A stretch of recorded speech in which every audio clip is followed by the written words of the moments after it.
The mahogany doors of my father's study had never looked more imposing than they did that morning. I smoothed my blazer, took a deep breath, and pushed them open, already knowing this meeting would change everything.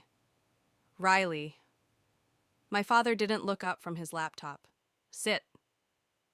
I'm Riley Hudson, and at 27, I was about to disappoint my father for what he'd probably consider the last time. The wedding venue is booked for spring, he said, finally meeting my eyes. Truman's father and I have already discussed the merger details. Everything's arranged. Except asking if I want to marry Truman, I replied, keeping my voice steady despite the anger bubbling inside. He closed his laptop with a sharp click. This isn't about want, Riley.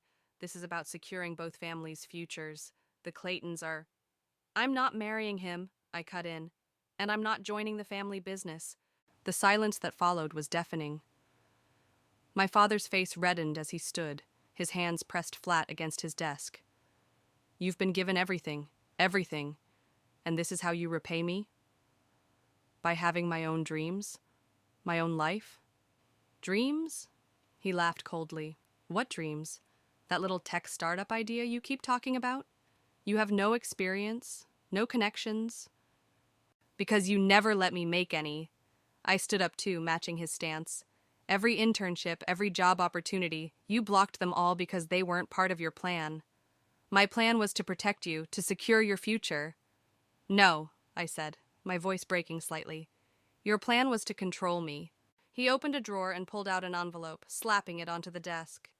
Here's your choice, Riley. Marry Truman, take your place in the company, or walk away with nothing. No trust fund, no connections, no support, nothing. I reached for the envelope with trembling fingers, pulled out the papers inside. A prenuptial agreement, my entire life reduced to a legal document.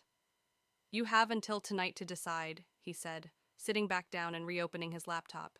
Dismissed. I walked out of his study, past my mother, who'd obviously been listening at the door, and straight to my room. Within an hour, I had packed 2 suitcases. Riley, please, Mom pleaded as I headed for the front door. Just think about this. I have thought about it, for years. My phone buzzed, a text from Aunt Annalise. Whatever you decide, my door is always open. I looked back at my mother's tears, thought of my father's ultimatum, and stepped outside into the bright morning sun. Sometimes losing everything is the only way to gain anything at all. Aunt Annalise's penthouse apartment felt like stepping into another world. Floor-to-ceiling windows overlooked the city skyline, and her home office walls were covered with awards and magazine covers featuring her success stories. First lesson, she said, sliding a steaming mug of coffee across her desk to me. Never let them see you cry. I haven't cried, I replied, though my voice betrayed me. No? She raised an eyebrow. Then why are your eyes so red? Allergies, I muttered, making her laugh. Your father called me this morning, she said, leaning back in her chair. Told me I was making a huge mistake by helping you. My stomach dropped. You don't have to... Oh, please, she waved her hand dismissively. Barrett's been trying to control me since we were kids. Why do you think I started my own company instead of joining the family business? This was news to me. Dad never mentioned... Of course he didn't. Just like he never mentioned how I offered to mentor you 3 years ago. She pulled out her tablet, starting to type. But enough about the past. Let's talk about your future. I have some ideas for a tech startup, I began, but she cut me off. Ideas are worthless without execution. Show me your business plan. I froze. I don't have one yet. Then that's where we start. She stood up and walked to her whiteboard. What problem are you solving? Who's your target market? What's your competitive advantage? For the next 4 hours, Aunt Annalise grilled me relentlessly. By evening, my head was spinning with terms like market penetration and scalability metrics. My phone buzzed. A text from my sister, Alea. Dad's furious. Truman's here for dinner. You should see his face. Speaking of Truman, Annalise said, peering over my shoulder, you should know he's been making calls, telling potential investors to stay away from any venture you start. What? I felt my face flush with anger. How do you know? Because he called my friend Marcus yesterday. She smiled wickedly. Unfortunately for him, Marcus tells me everything. Just then, her assistant knocked and entered. "Ms. Wilcox, there's a message from Mr. Hudson's office. They're saying it's urgent." Annalise rolled her eyes. "Let me guess, another threat?" "No, ma'am. They're requesting a meeting. Apparently, there's some concern about market rumors affecting stock prices."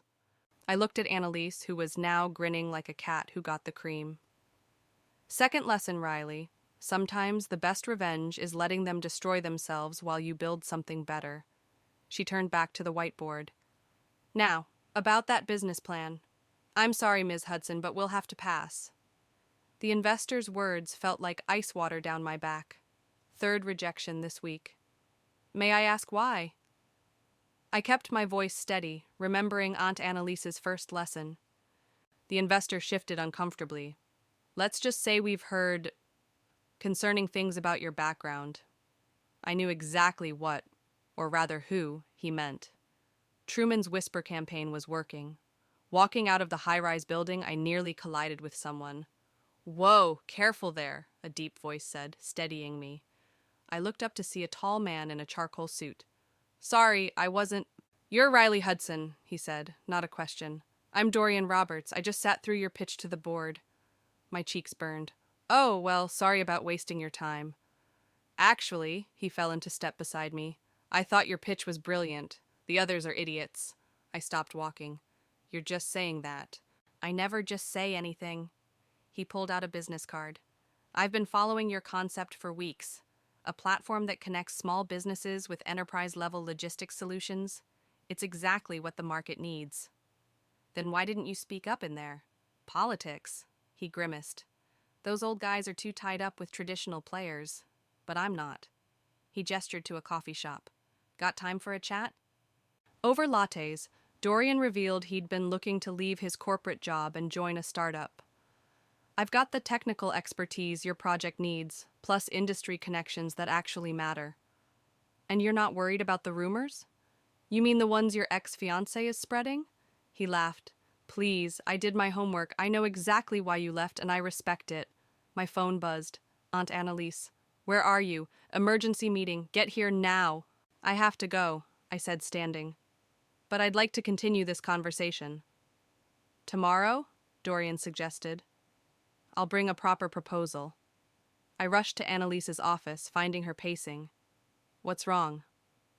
"Truman just joined the board of Logitech," she said grimly. "They're our biggest potential competitor."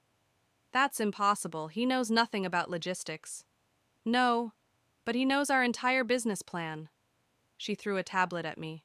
"Someone hacked my private server last night." My blood ran cold as I scrolled through the documents. Everything we'd worked on for the past month, stolen. "What do we do?" I asked. Annalise's eyes gleamed dangerously. "We changed the game. Tell me about this Dorian person you just met." "How did you—" "I have eyes everywhere, darling. Now, is he as good as his reputation suggests?" I pulled out his card, remembering his confident smile. "Let's find out."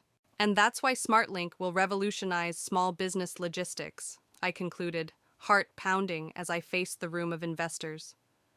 Dorian stood beside me, radiating quiet confidence. The lead investor, a woman named Sandra, leaned forward. "Impressive pivot from your original concept, but can you really deliver this in 6 months?" "We already have," Dorian interjected, pulling up our demo. "This is a working prototype. We just need capital to scale." The room erupted in murmurs as he walked them through the platform. 3 months of sleepless nights and complete restructuring had paid off. We'd created something even better than our original plan. $5 million, Sandra announced, with first right of refusal on Series B. I fought to keep my expression neutral as we shook hands, but the moment we left the building, I threw my arms around Dorian. "We did it," I squealed, then quickly composed myself. "I mean, excellent work, partner." He grinned. "Save the celebration. Your cousin Sophia's been blowing up my phone. Something about urgent news?" We met Sophia at our usual coffee spot. Her face was grim. "Logeye Tech is launching their platform next week," she said without preamble. "They're undercutting everyone's prices by 40%. "That's impossible," Dorian said. "They'd be operating at a loss." "Exactly." Sophia slid over her tablet. Look who's backing them. My stomach lurched as I saw the investor list. Right at the top, Hudson Enterprises. Dad's investing in Truman's company? My hands shook. With what money? Last I heard they were struggling. They're leveraging everything, Sophia explained. Word is Uncle Barrett's betting the whole company on this. My phone rang. Aunt Annalise. Turn on CNBC now, she said when I answered. The cafe TV showed breaking news. Hudson Enterprises stock was plummeting on rumors of massive debt restructuring. Riley, Dorian's voice was urgent. This changes everything. If they're really that desperate.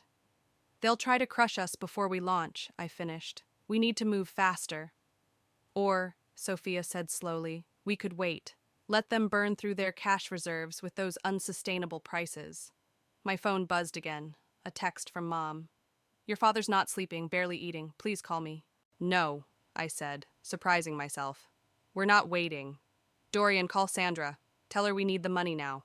Sophia, get me meetings with every small business association in the city. What are you thinking? Dorian asked. I thought of my father's face the day I left, of Truman's smug betrayal, of every door that had been closed in my face. They want a war? I stood up, already dialing numbers. Let's give them one, but this time we're fighting on my terms. Riley? A familiar voice made me look up from my laptop. My sister Alea stood in our office doorway, looking uncertain. What are you doing here? I asked, surprised. We hadn't spoken since I left home. I overheard Dad and Truman talking, she said, glancing around nervously. It's bad, Riley. Really bad. I led her to the break room where Dorian was reviewing contracts. He took one look at us and quietly excused himself. Tell me everything, I said, handing her a coffee. They're lying about their numbers, Alea whispered. Logitech's platform doesn't work. It's all smoke and mirrors. But they're telling investors it's fully operational. That's fraud. It gets worse. She pulled out her phone, showing me photos of documents. Mom found these in Dad's study. They've taken loans against everything. The house, the company, even Mom's inheritance. My hands trembled as I scrolled through the images. Does Mom know? She's the one who sent me. Alea's eyes filled with tears. Dad's changed, Riley. He's desperate. Yesterday he threw a paperweight at his assistant. The door opened and Sophia burst in. Emergency! Logitech just announced they're launching next week with 50 major clients. Impossible, I said. Alea just told me their platform doesn't even work. Sophia's eyes widened at seeing my sister. Well, they're lying to someone because I just saw the press release. My phone buzzed, a text from an unknown number. Meeting tonight, 8 p.m., LeBlanc Restaurant. Come alone. T. Truman, I muttered. He wants to meet. Don't go. Alea grabbed my arm. It's a trap. Of course it is. I stood up. But I need to know what game he's playing. Then you're not going alone, Sophia declared. I'll be at the bar. Dorian can watch from the street. Later that night, I walked into LeBlanc, spotting Truman at a corner table. He stood as I approached, his familiar cologne making my stomach turn. Riley, he smiled that perfect smile that once fooled me. You look wonderful. Save it. What do you want? To warn you. He leaned forward. Back off. You have no idea what you're dealing with. You mean fraud? Securities violations? Or just good old-fashioned theft? His smile faltered. Your father's not well, Riley. Do you really want to be responsible for destroying him? The only person destroying him is you, I said, standing. And when this house of cards falls, I'll make sure everyone knows exactly who built it. Riley, he called after me, but I was already walking away, texting Dorian. Get me everything on Logitech's claimed clients. We're going hunting. None of them signed, Dorian burst into my office, waving a stack of papers. Those 50 clients Logitech claimed? We contacted every single one. They never signed any contracts. I grabbed the papers, scanning quickly. They just used their logos without permission? Worse, Sophia chimed in from her laptop. Look at the timestamps on these emails. Truman was still negotiating with them while making the announcement. My phone lit up. Mom calling. I hesitated before answering. Riley, her voice was hushed. Your father's calling an emergency board meeting tomorrow. He's going to announce a merger with Logitech.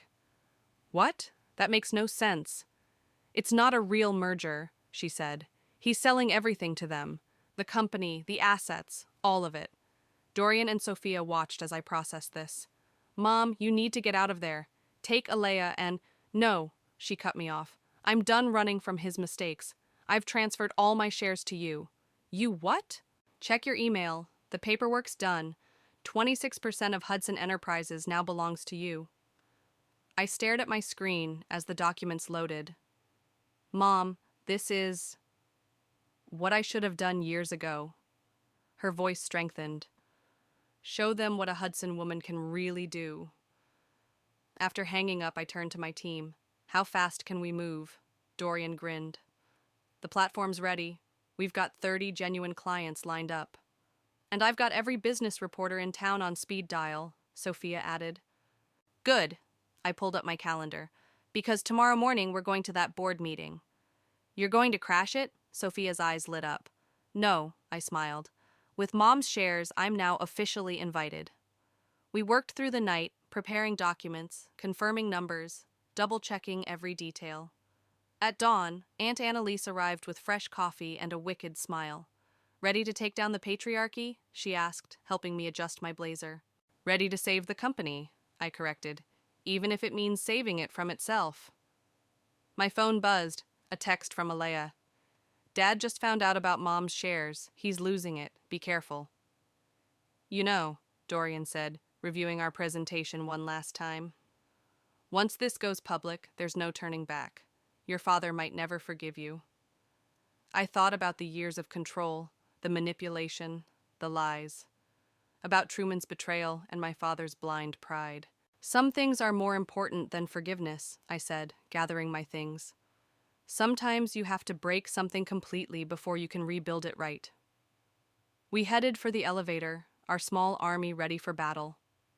The Hudson Enterprises building loomed ahead, its glass towers reflecting the rising sun. It was time to show them exactly what I was capable of. The boardroom fell silent as I walked in. My father's face turned ashen when he saw me, while Truman nearly dropped his presentation remote.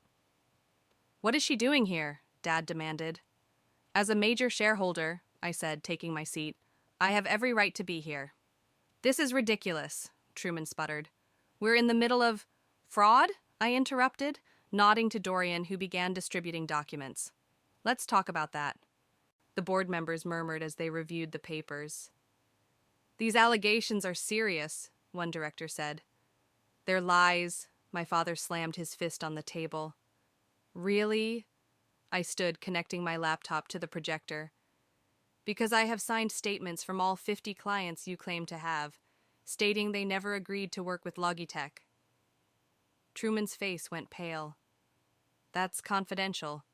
Nothing's confidential when it's fraud, I cut in. But here's what's interesting.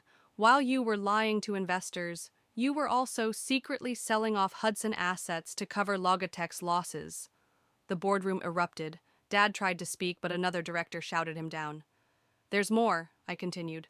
SmartLink launches today. We have 30 verified clients, fully functional technology, and enough capital to expand nationwide. You're bluffing, Truman sneered. I clicked to the next slide, a live feed of our platform going live. Am I? Enough, Dad roared, standing. This is my company. Not anymore, said a quiet voice from the door. Mom walked in, followed by Alea. The board needs to vote, now. The next hour was chaos. Accusations flew, lawyers were called, and through it all, I stayed standing, defending our evidence point by point. Finally, the board reached their decision. Dad and Truman were out, Logitech merger canceled, and I was appointed interim CEO. You planned this, Dad said as the room emptied. You orchestrated my downfall. No, I met his eyes. You did that yourself. I just refused to let you take the whole company down with you. Barrett, Mom touched his arm. It's over. He looked at her, then at me and Alea, as if seeing us clearly for the first time. His shoulders sagged. What happens now? He asked, suddenly sounding old. Now, I said, softening slightly, we rebuild. The right way. But first, you need to come clean about everything. And Truman? As if on cue, we heard commotion outside. Through the glass walls, we watched as security escorted Truman out, reporters already gathering in the lobby. Karma, Alea whispered, squeezing my hand. I looked at my father again, seeing not the titan of industry, but a man who'd lost his way. We're still family, I said quietly, but things have to change. He nodded slowly, and for the first time in years, I saw a glimmer of respect in his eyes. And that's why SmartLink is partnering with Hudson Enterprises to launch our small business initiative, I concluded, stepping away from the podium to applause. The crowd of entrepreneurs and reporters buzzed with excitement. In the front row, Mom beamed while Alea gave me a thumbs up. Even Dad, sitting quietly beside them, managed a small smile. After the presentation, Dorian handled the technical questions while Sophia worked the room.